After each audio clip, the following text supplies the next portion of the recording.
Hi guys, welcome to my channel. ఈరోజు నేను ఈ వీడియో బొద్దింకల గురించి అయితే చేస్తున్నాను. నాలాగా మీరు కూడా బొద్దింకల వల్ల సఫర్ అయి ఉంటే ఈ వీడియో ఖచ్చితంగా మీకు యూస్ఫుల్ అవుతుంది. బొద్దింకల కోసం మీరు కూడా ఎన్నో రకాల మందులు అయితే వాడే ఉంటారు, హిట్ అట్లాంటివి. సో ఇదైతే నేను వాడాను. దీన్ని అయితే నేను ఫస్ట్ టైం యూజ్ చేస్తున్నాను. ఇది వర్క్ అవుతుందా కాదా అని నాకు కూడా ఒక డౌట్ ఉండే.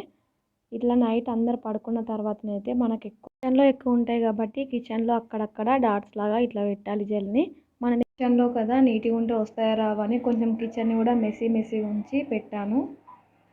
కిచెన్లో మనము ఎక్కువ యూజ్ చేయని ప్లేస్లు ఉంటాయి కదా, అక్కడైతే జెల్ ఎక్కువ పెట్టండి. ఎందుకంటే జెల్ అక్కడ ఎందుకు ఎక్కువ పెట్టమంటున్నా అంటే మనం యూజ్ చేయని ప్లేస్లలో ఈ బొద్దింకలు ఎక్కువ ఉంటాయి. మెయిన్లీ మీకు ఇట్లా ఫ్రిడ్జ్ ఉంటే ఫ్రిడ్జ్ కింద అయితే ఎక్కువ ఉంటాయి.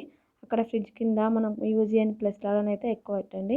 ఇంతకీ మన ఛానల్ని మీరు సబ్స్క్రైబ్ చేసుకున్నారా? సబ్స్క్రైబ్ చేసుకోకపోతే ఇప్పుడే మన ఛానల్ని సబ్స్క్రైబ్ చేసుకోండి. నెక్స్ట్ డే మార్నింగ్ చూసేసరికి బొద్దింకలు తిన్నాయి పడుకున్నాయి అనుకున్నాను. సో తిన్నాయి, చనిపోయినాయి బొద్దింకలు. ఫస్ట్ స్టార్టింగ్ చూసేసరికి 1-2 కనిపించాయి. బాగానే వర్క్ కాలే, జస్ట్ వర్క్ అయింది అనుకున్నాను. కానీ నేను చూసేసరికి ఇక్కడ చూడండి ఎన్ని బొద్దింకలు ఉన్నాయి. చాలానే బొద్దింకలు చనిపోయాయి. నేను ఎక్కడనో కొన్ని ఉన్నాయేమో అనుకున్నాను, బట్ బొద్దింకలు మాత్రం మా ఇంట్లో చాలానే ఉన్నాయి. మనకు కనిపించేది ఒక 2-3 కానీ లోపల చాలా ఉంటాయి బొద్దింకలు. సో మెయిన్లీ అయితే నాకు ఫ్రిడ్జ్ కింద ఎక్కువ బొద్దింకలు కనిపించాయి. నేను యూజ్ చేయని ప్లేస్లలోనే ఎక్కువ బొద్దింకలు ఉన్నాయి. సో మీరు కూడా ఎక్కువైతే యూజ్ చేయని ప్లేస్లు ఉంటాయో అక్కడనే ఎక్కువ జెల్ పెట్టండి ఖచ్చితంగా. ఇప్పుడైతే అందరి ఇళ్ళల్లో బొద్దింకలు అయితే ఎక్కువ అయినాయి అని నాకైతే అనిపిస్తుంది. సో మీరైతే ఖచ్చితంగా ఇది ట్రై చేయండి, మీకు ఖచ్చితంగా యూజ్ అవుతుంది.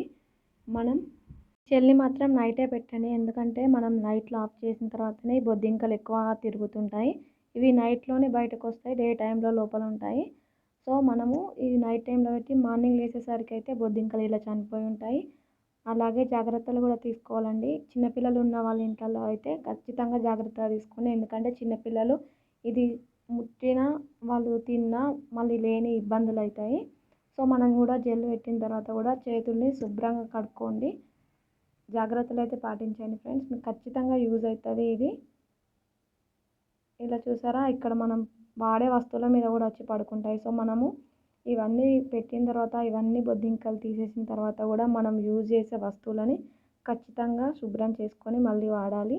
సో ఇక్కడ చూడండి బయటికి వచ్చినాయి, తిని బయటికి వచ్చినాయి కూడా బయటికి వచ్చి కూడా చనిపోయినాయి. సో ఓవరాల్గా నైట్ టైంలో పడుకునే ముందు పెడితే మార్నింగ్ లేచేసరికి ఇన్ని బొద్దింకలు అయితే మా కిచెన్లో అయితే ఇన్ని బొద్దింకలు వెళ్ళినాయి. నేనైతే అస్సలు షాక్ అయిపోయిన ఫ్రెండ్స్, ఇన్ని బొద్దింకలు మా ఇంట్లో ఉన్నాయా అనుకున్నాను. బట్ ఇన్ని బొద్దింకలు చనిపోయినాయి, ఇంకెన్ని జామ్ అవుతున్నానో పెట్టకపోతే అనిపించింది. సో నాకైతే ఖచ్చితంగా వర్క్ అయింది, మీకు కూడా ఖచ్చితంగా వర్క్ అవుతాయి ఫ్రెండ్స్. ఖచ్చితంగా ఇది వాడండి, మీ ఇంట్లో కూడా బొద్దింకల్ని తరిమేయండి. బొద్దింకలతో పాటు చీమలు ఇంకేమైనా పురుగులు ఉన్నా కూడా చనిపోతాయి ఫ్రెండ్స్. ఇంతకీ ఈ వీడియో మీకు నచ్చినట్టయితే లైక్ చేయండి, షేర్ చేయండి, కామెంట్ చేయండి ఫ్రెండ్స్. మన ఛానల్ అయితే సబ్స్క్రైబ్ చేసుకోండి, ఎందుకంటే నేను ముందు చేసే వీడియోలు మీకు యూస్ఫుల్ అయ్యే వీడియోస్ చేస్తాను. అందుకని చెప్పేసి మన ఛానల్ని సబ్స్క్రైబ్ చేసుకోండి. మీకు ఇంకా ఏవైనా వీడియోస్ రివ్యూస్ కావాలనుకుంటే నాకు కామెంట్ బాక్స్లో చెప్పండి, నేను ఖచ్చితంగా మీ కామెంట్కి రిప్లై ఇస్తాను. నేను కూడా చేయడానికి ట్రై చేస్తాను ఫ్రెండ్స్.